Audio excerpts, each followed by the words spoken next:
Senhor, continua falando conosco, Senhor, através da Tua santa palavra, Senhor. Usa Teu servo com poder e graça, em nome de Jesus. Amém. Saudamos a todos com a paz do Senhor. Vamos abrir a palavra do Senhor no livro de Amós, capítulo 3. Amós, capítulo 3.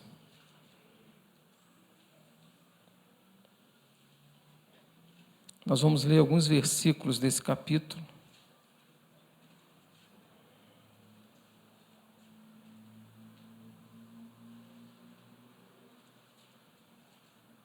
Amós, capítulo 3, a partir do verso 1. Diz assim a palavra do Senhor: Ouçam esta palavra que o Senhor falou contra vocês, ó israelitas, contra toda a família que tirei do Egito. Escolhi apenas vocês de todas as famílias da terra. Por isso eu os castigarei por todas as suas maldades. 2 pessoas andarão juntas se não tiverem de acordo? O leão ruge na floresta se não apanhou presa alguma. O leão ruge na floresta se não apanhou presa alguma. O leão novo ruge em sua toca se nada caçou. Cai o pássaro numa armadilha que não foi armada. Será que a armadilha se desarma se nada foi apanhado? Quando a trombeta tocar na cidade, o povo não treme? Ocorre alguma desgraça na cidade que o Senhor não tenha mandado? Certamente, o Senhor, o soberano, não faz coisa alguma sem revelar os seus planos aos seus servos, os profetas. Amém, irmãos? Podemos sentar? Irmãos, o texto que nós lemos no livro de Amós, ele traz para nós um ensino muito profundo, de grande aplicação nos nossos dias. Mas, para entendermos o que estava se passando ali, vamos voltar no contexto histórico para que possamos entender que mensagem Deus estava trazendo a esse povo. A primeira coisa que nós precisamos entender que Amós é um dos profetas menores.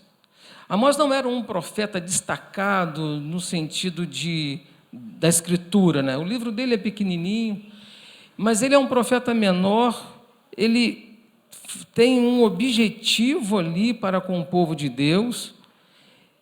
E é interessante que Amós, ele não era de uma classe rica, de uma classe empoderada de poder, e nem participava ali do reinado, não, ele era pastor de ovelhas, e ele ficava nas montanhas de Tecoa, ele cuidava de rebanho, mas ele tinha uma característica muito interessante, apesar de ele não estar envolvido com toda a classe alta daquela época, com todos aqueles que tinham poder, que tinham uma condição financeira. Amós era um homem simples, mas com uma visão de conhecimento do momento que o povo vivia muito profunda. Ele tinha ideia, ele tinha noção do que estava se passando à sua volta.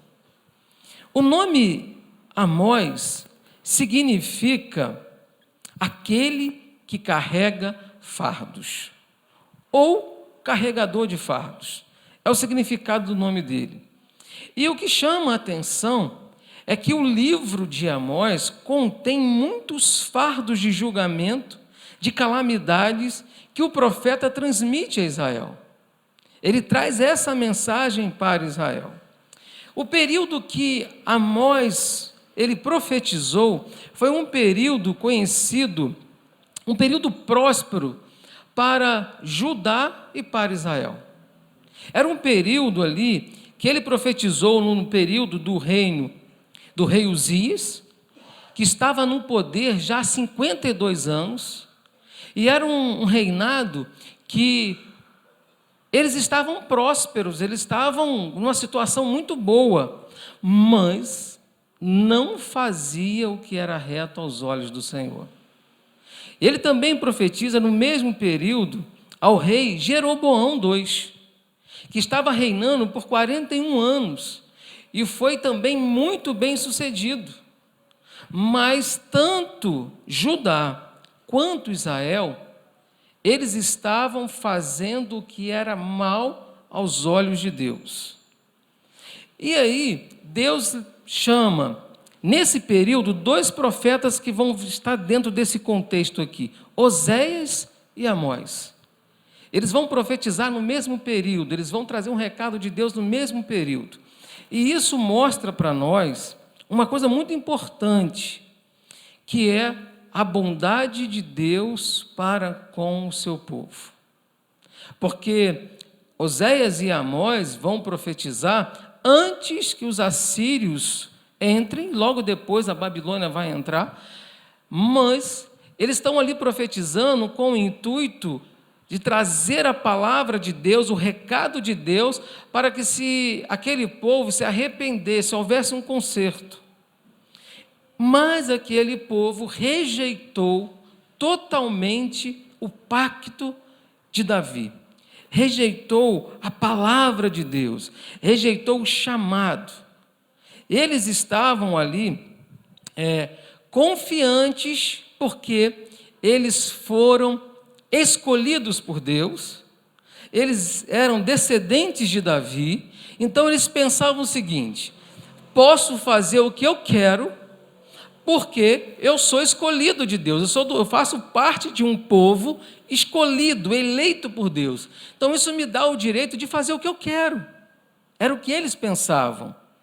Eles pensavam que a calamidade que viria, o dia do Senhor que viria, seria o dia em que o Senhor daria a eles a vitória, que o Senhor daria a eles a recompensa.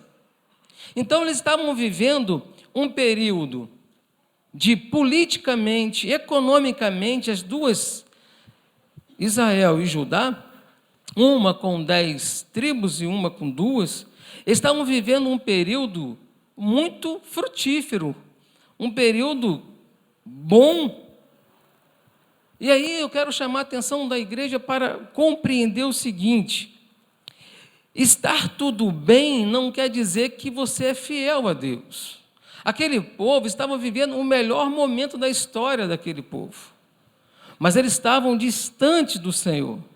Eles estavam entregues, irmãos, a uma vida de luxúria, a uma vida de devassa podridão. Eles estavam mergulhados no pecado.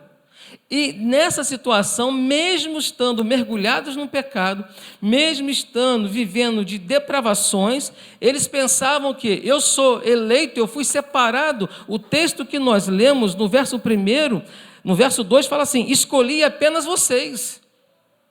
Então eles sabiam que Deus havia escolhido aquele povo, mas isso para eles era uma garantia de poder fazer o que quer. Então era essa a situação ali. E Amós, então, ele vai profetizar contra essas pessoas, contra este povo. E é interessante que Amós, ele não foi lá do rei falar com Jeroboão, ele não foi lá falar com... Não, ele profetizou as classes da sociedade, separadamente, até que falou com todo o povo. E ele se dirigiu, nós vamos ver que ele se dirigiu ao povo como aqueles redimidos do Egito. O texto diz assim, verso 1: ouçam esta palavra que o Senhor falou contra vocês, ó israelitas, contra toda esta família que tirei do Egito. Ou seja, ele faz questão de dizer aqui que aquele povo era descendente da libertação do Egito, era o mesmo povo. Então ele esperava que aquele povo tivesse um compromisso, uma aliança com Deus, mas o povo não tinha. O povo já havia se desviado, já havia 170 anos que aquele povo estava adorando imagens, uma estátua, o bezerro de ouro. Eles estavam ali cultuando a isso. E tinha o templo que eles iam cultuar a Deus, mas no culto era um culto que não agradava a Deus. Então, outra coisa que chama a atenção aqui, eles frequentavam a igreja, mas viviam no pecado. Eles frequentavam o templo, mas viviam na podridão. Então, ele começa a se direcionar à família, ao povo que saiu do Egito, que foi redimido no Egito. Se tornaram filhos de Deus. Deus tirou com mão forte. Depois, ele vai se dirigir às mães que exigiam o melhor dos alimentos e mobiliário com o sacrifício dos pobres. No capítulo 4, verso 1 de Amós, ele vai esclarecer isso. As mulheres queriam desfrutar da riqueza, dos mobiliários, dos alimentos, mas tinha que sacrificar os pobres que tinham que fazer isso. Ele também adverte, ele fala aos pais que levavam seus filhos à idolatria, a adorar o bezerro de ouro. Ele também fala aos fazendeiros, ele fala aos soldados, aos juízes, aos homens de negócio, aos adoradores, aos líderes de Samaria. Ele fala a Amazia, o sacerdote. Ele fala aos homens e mulheres jovens. E depois ele fala com todo o povo. Então veja que a mensagem que Amós estava trazendo, ele fez questão de levar grupo por grupo, para que aquilo fosse entrado na mente das pessoas, para que fosse um alerta. Então ele não saiu pregando para uma multidão, não, falou com as mães, falou com os jovens, falou com os pais. Ele chamava a atenção que cada um tinha um compromisso. E quando ele faz isso, irmãos, Amós começa a colocar o dedo na ferida daquele povo. Porque parem para pensar, você está vivendo o melhor momento na tua vida. Você está vivendo um momento financeiro bom, você está vivendo um momento de paz, e de repente chega uma cobrança de Deus para você, se posiciona, se coloca, se arrepende do teu pecado, porque o homem se envolve tanto com as coisas desse mundo, que quando ele percebe, ele esqueceu de Deus. E o que aconteceu com aquele povo foi exatamente isso. Eles receberam tanto que esqueceu a sua origem, o seu propósito. E aí, quando alguém vem trazer uma palavra de confronto, aquela pessoa não gosta. E é natural não gostar. Por que essa palavra? Porque quando a palavra de Deus confronta, ela faz o homem refletir, ela faz o homem gerar na mente do homem a oportunidade de arrependimento.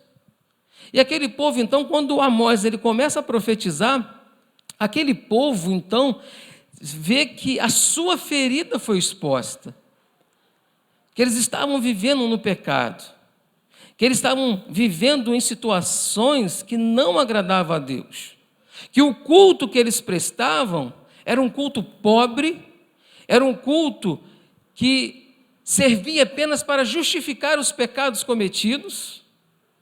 E é interessante que Deus não se deixa enganar, irmãos. Deus não se deixa enganar. E é interessante também que os homens não podem abafar o clamor dos oprimidos com o barulho dos hinos, nem comprar a Deus com as ofertas cada vez volumosas. Oséias fala isso. Oséias fala o seguinte: não adianta vocês fazer barulhos, cantar, pensando que está adorando, para abafar o pecado de vocês, para esconder o pecado de vocês. Olha como ele vai na ferida e fala: tu vai lá cultuar a quem? Tu está achando que o teu louvor abafa o teu pecado? Esconde o teu pecado? Então ele adverte ao povo, no capítulo 5 ele dá esse puxão de orelha no povo, falando isso. Então o povo vivia esse período que é conhecido como idade do ouro daquele período.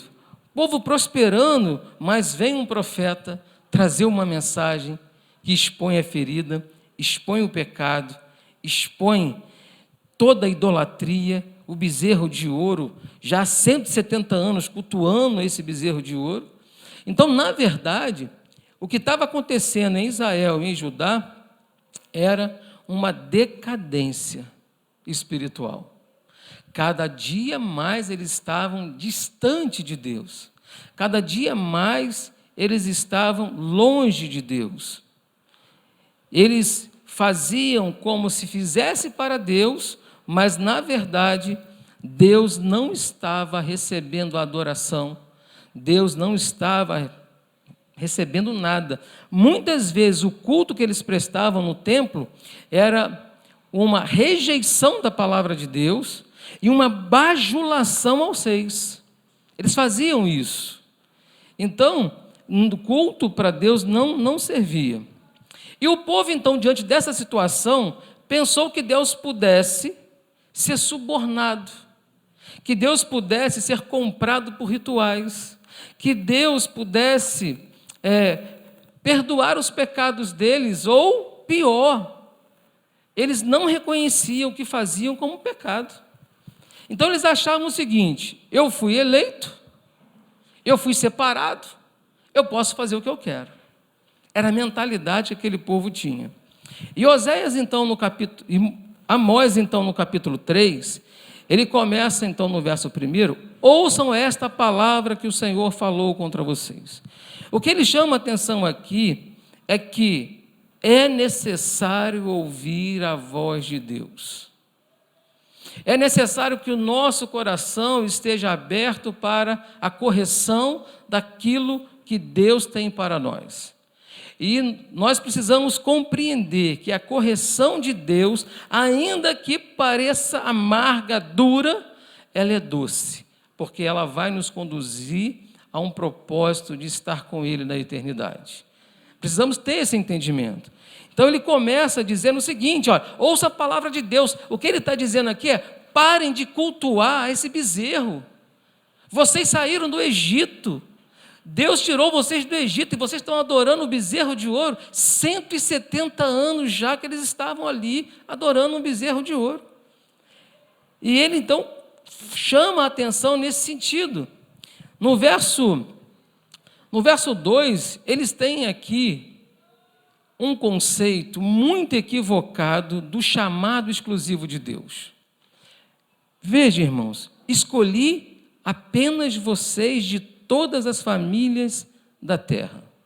Então, nós precisamos entender que haviam outros povos na terra naquele período e que não foram separados por Deus, não foram. E o que acontecia? Aquele povo, quando desobedecia a Deus, Deus castigava esse povo. Mas no conceito deles, eles pensavam o seguinte: eles tinham na mentalidade dois erros, um relacionado a Deus e um relacionado à eleição de Deus para com aquele povo. E para Deus, eles tinham uma ideia de que Deus era um Deus tribal. Sabe o que é Deus tribal? É um Deus apenas de uma tribo. Aquele povo não tinha a ideia de um Deus soberano, de um Deus que controlava todas as coisas, não. Eles tinham uma mentalidade de um Deus que cuidava apenas daquela tribo. O nosso Deus. Amós vem trazer uma mensagem que ele diz que Deus é soberano e controla todas as coisas. E ele traz nessa mensagem o seguinte: Deus vai usar outras nações para castigar vocês. Ele é Deus de soberano, ou seja, Deus também controla as outras coisas. Aquele povo tem ali esse conceito.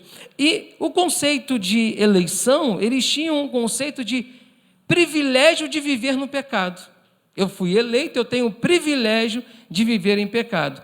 E, na verdade, não é isso que a palavra diz. Não é isso que o Senhor fala. Então veja que eles pensavam assim, que a sua esperança fervorosa da vinda do dia do Senhor seria o dia da esmagadora da vitória do seu povo contra os inimigos. Eles não pensavam em tratativa, em correção, em arrependimento, não. E aí, irmãos, a segunda parte do versículo diz o seguinte: por isso eu os castigarei por todas as suas maldades. Então nós precisamos entender o que o profeta Amós está dizendo ali, que a eleição daquele povo é para a santidade e não uma licença para pecar. Que a eleição daquele povo ali era para que eles sejam santos, não que eles sejam pecadores. Eles foram escolhidos não por merecimento deles. Não foi. A palavra de Deus, projeta por favor para mim, 2 Tessalonicenses capítulo 2, verso 13. 2 Tessalonicenses, capítulo 2, verso 13. O texto diz assim: mas nós devemos sempre dar graças a Deus por vocês, irmãos amados pelo Senhor, porque desde o princípio Deus os escolheu para serem salvos mediante a obra santificadora do Espírito e a fé na verdade. Obrigado, meu irmão. Então veja que Deus nos escolheu para sermos salvos, para sermos santificados, para sermos santos. É esse que Deus está falando para esse povo. Deus separou esse povo para ser santo. Deus não separou o povo para fazer o que quer, dizer, eu fui escolhido, eu posso fazer o que quer. Não foi isso que Deus fez com o povo. Deus escolheu um povo para que ele representasse Deus, para que ele testemunhasse de Deus, para que ele pudesse justificar, olha, eu tenho que me santificar, é uma luta todos os dias contra o pecado. E aquele povo precisava entender isso. Efésios 1, verso 4, só para que nós possamos compreender. Efésios 1, verso 4. Porque Deus nos escolheu nele antes da criação do mundo. Deus escolheu você antes da criação do mundo. Deus escolheu o seu povo antes da criação do mundo. Agora Ele escolheu com um propósito. Qual é o propósito? Sermos santos, irrepreensíveis em sua presença. Não é justificativa para o pecado, não é justificativa para o erro. Pelo contrário, é um compromisso. Nós não temos condições de dizer, eu confesso que eu aceitei Jesus. Às vezes a gente fala, aceitei Jesus. Deus é soberano. É Ele que te escolheu. É Ele que te escolheu, Ele que nos escolheu. Você não é merecedor. Você não é soberano sobre Deus de forma alguma. Deus escolheu você na tua fragilidade, no teu pecado, no teu jeito ruim que nós somos. Deus teve misericórdia e escolheu o seu povo. Para quê? Para que nós sejamos santificados. Para que nós sejamos irrepreensíveis na presença de Deus. Deus escolheu um povo para dar honra e glória a Ele. Não para envergonhar. Então, é esse conceito que o Senhor trazia com aquele povo. E no verso 3... do capítulo 3 de Amós, diz o seguinte: 2 pessoas andarão juntas se não estiverem de acordo. Aí Amós, ele começa, nós usamos muito esse texto para casamento, não é verdade? Porque se encaixa em casamento. Mas o contexto aqui não é casamento. O contexto aqui é compromisso com Deus. É estar de acordo com Deus. Deus está falando com o povo o seguinte: vocês podem andar comigo juntos se não estão de acordo com a minha palavra? Vocês podem dizer que somos filhos de Deus se não estão de acordo com a palavra de Deus? Por isso que Amós ele faz essa pergunta: 2 pessoas andarão juntas se não tem acordo? Se não tem acordo, um vai para lá e um vem para cá. Não tem jeito. Agora, na figura de Deus, Ele está dizendo assim: eu tenho um acordo, eu tenho a minha palavra, eu tenho um compromisso. Quer andar junto comigo? Você pode andar junto comigo, tem que andar nesse conceito. Não é para fazer a tua vontade. Não é para fazer aquilo que você acha certo. Não, é para fazer a vontade de Deus. Por isso que Amós aqui, ele chama a atenção disso, porque Deus chamou Israel, Deus chamou o seu povo para ter com ele uma relação de amor e comunhão. Uma relação de intimidade. Uma relação de andar juntos. Uma relação de proximidade com Deus. Deus libertou esse povo para ser sua noiva amada, para andar junto, para estar de acordo. Deus não chamou esse povo para envergonhar, para fazer aquilo que pensa, para se distanciar. E nós precisamos entender nisso, que se você quer ter intimidade com Deus, se você quer viver uma vida de acordo com Deus, isso também requer, sabe o que, irmãos? Responsabilidade. Se você quer viver uma vida com Deus, precisa entender a primeira coisa: Deus e o pecador não estão de acordo. Se você vive no pecado, não está de acordo com a vontade de Deus. Porque Deus é luz, Deus é santo. Por isso nós precisamos entender, lá em Isaías 59, se eu não me engano, o verso 2 fala que as vossas iniquidades fazem separação entre vós e o vosso Deus. Veja como o pecado, ele coloca um homem andando ao contrário daquilo que Deus projetou para o homem. Andarão duas pessoas juntas, se não tiverem de acordo, é necessário que haja um acordo. É necessário que haja um acordo de estar livre do pecado. É necessário que haja um acordo para viver em comunhão com Deus, porque nós temos duas opções. Primeiro, o pecado nos separa de Deus. É uma opção. O pecado nos separa de Deus. A outra é, a comunhão com Deus nos separa do pecado. São bem diferentes, uma para cada lado. O pecado te separa de Deus, e a comunhão com Deus te separa do pecado. O que Jesus convida, o que Deus convida aqui a esse povo, o que Jesus nos convida hoje, é que você possa tomar uma decisão de andar junto com Deus. De você estar ali, eu quero andar em concordância com a palavra de Deus. Eu quero andar em santidade. Porque, irmãos, nós precisamos entender, o texto aqui em Amós traz também um julgamento. O pecado jamais ficará impune, sem julgamento. E é o texto que fala, passa o verso 4, por favor. O verso 4 começa a tratar do julgamento daquele povo. Às vezes você peca e acha que não vai ter julgamento disso. Haverá um julgamento. O texto diz assim: o leão ruge na floresta se não apanhou presa alguma? Alguém já viu aqui no Discovery, quando aqueles animais, quando o leão vai caçar? O leão se esconde, fica quietinho, ele fica rungindo ali? Ele fica fazendo barulho? Não. Ele fica quietinho. Agora, quando ele sai para o ataque, quando ele pega a presa, aí ele ruge.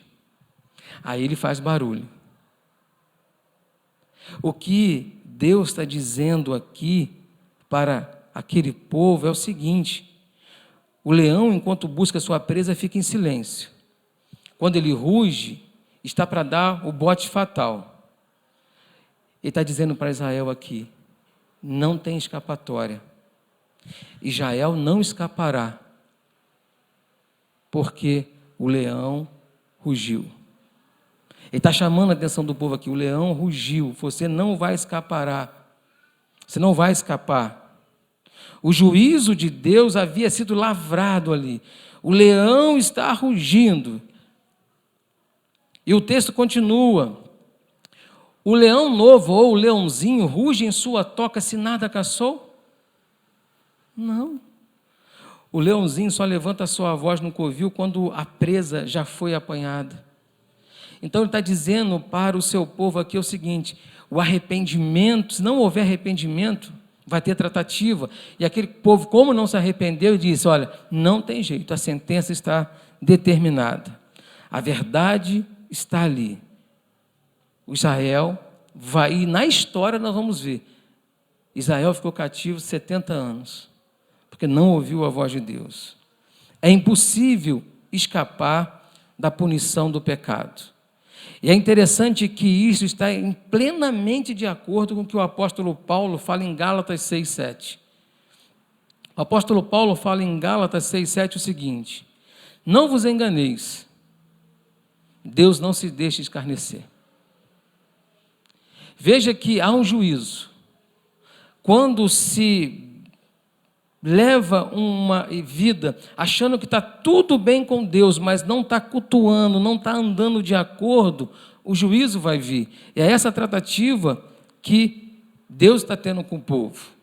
A outra simbologia que o profeta Amós usa aqui, que está no verso 5, o povo de Deus, ele coloca no verso 5 aqui, de Amós, capítulo 3, verso 5, ele coloca o seguinte: cai o pássaro numa armadilha que não foi armada? O que está dizendo? O pássaro, para cair em uma armadilha, alguém tem que armar uma armadilha. Se não tiver a armadilha armada, o pássaro não vai cair. Não tem como cair. Será que a armadilha se desarma se nada foi apanhado? Então ele faz uma colocação aqui dizendo o seguinte: Israel caiu no laço ou presa, armadilha que eles mesmos fizeram. Eles mesmos montaram, o povo ali se distanciou tanto de Deus, colocou tanta coisa no lugar de Deus, que eles mesmos se distanciaram de Deus.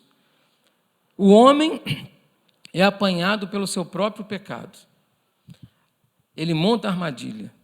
Ele comete algo aqui pequenininho, não deu nada. Ele começa outro aqui maiorzinho, não deu nada. Ele começa outro aqui. Ele está achando que ninguém está vendo que está tudo bem. Ele está construindo a sua armadilha do pecado. E no verso 6, quando a trombeta toca na cidade, o povo não treme? E aí nós precisamos entender por que quando toca a trombeta o povo treme. Porque a trombeta naquela época era um instrumento que anunciava calamidade, guerra iminente. E quando a trombeta soava na cidade, o povo tinha medo, porque alguma coisa ia acontecer.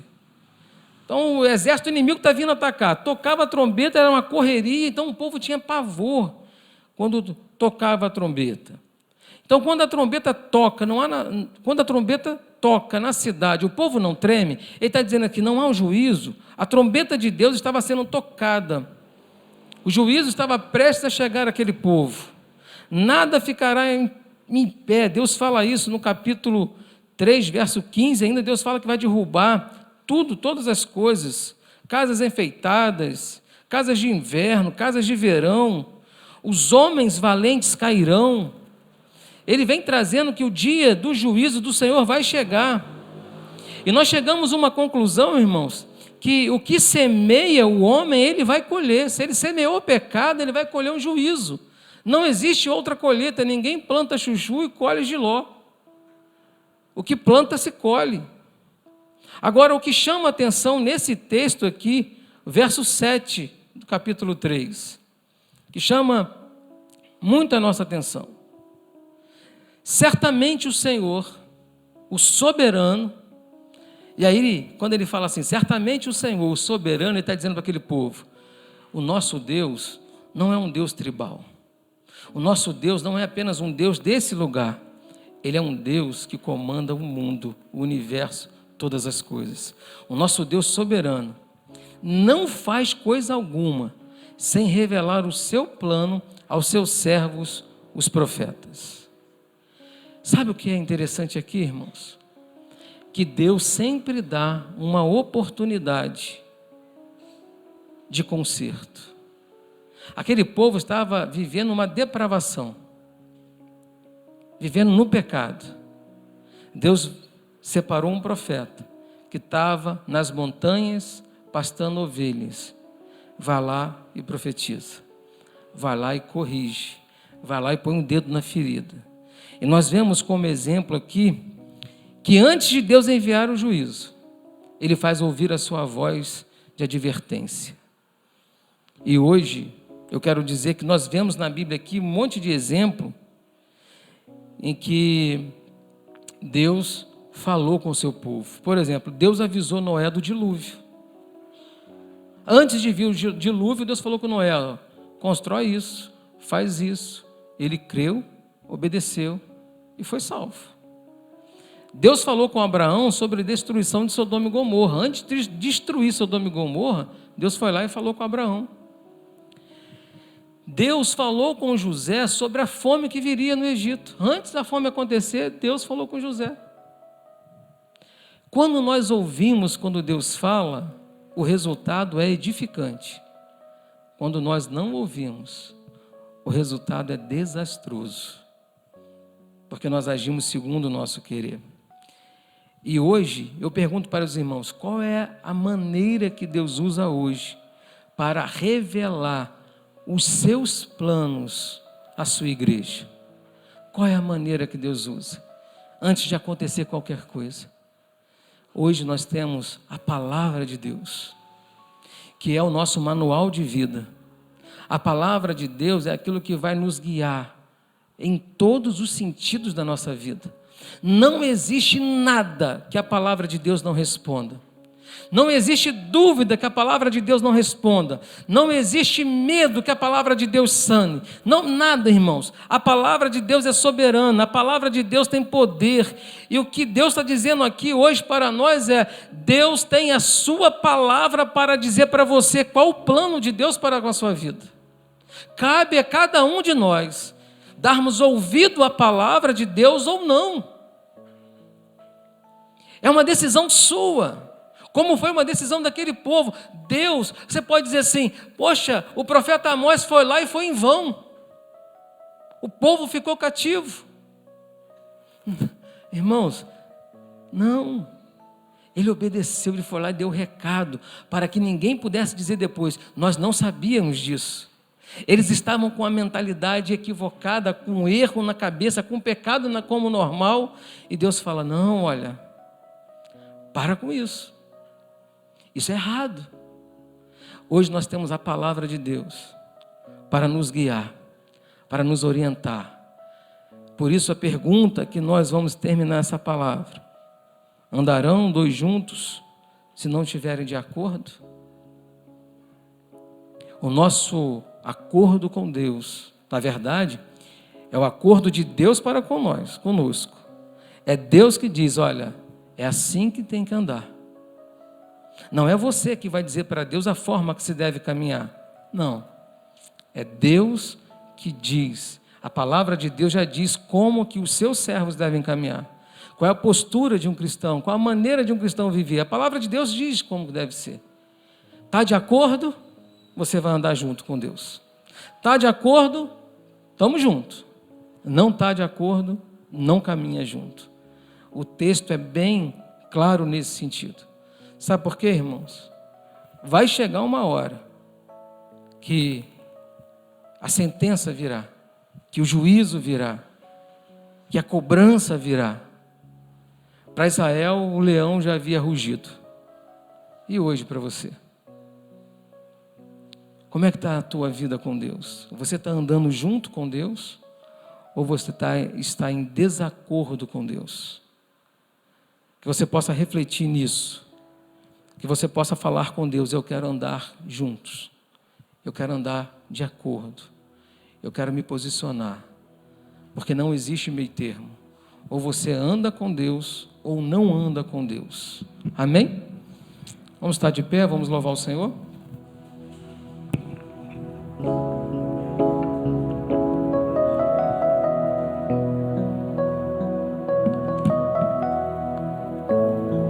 Santo és o teu nome, Senhor.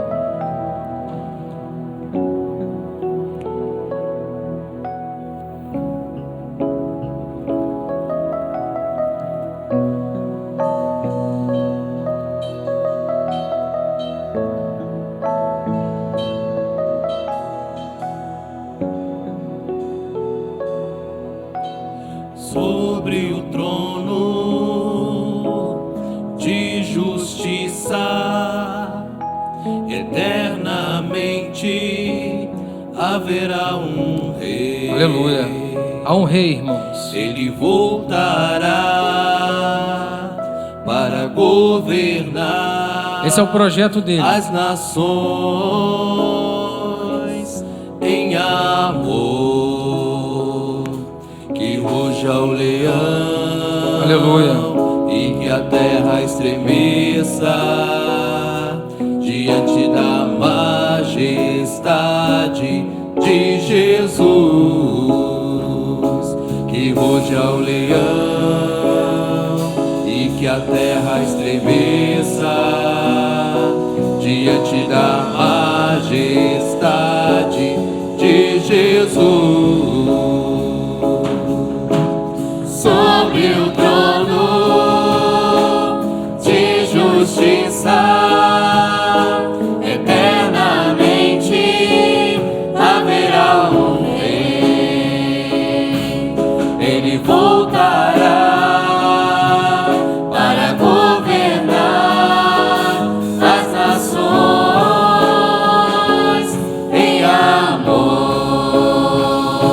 Que ruge ao leão e que a terra estremeça diante da majestade de Jesus. E ruge ao leão e que a terra estremeça, Aleluia.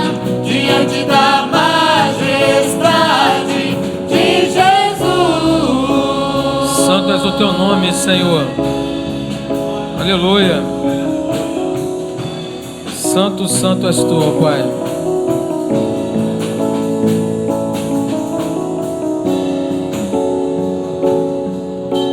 O descendente de Davi, o homem mais notável, ele ama a justiça, odeia a iniquidade. O descendente de Davi, o homem mais notável, ele ama a justiça, odeia a iniquidade.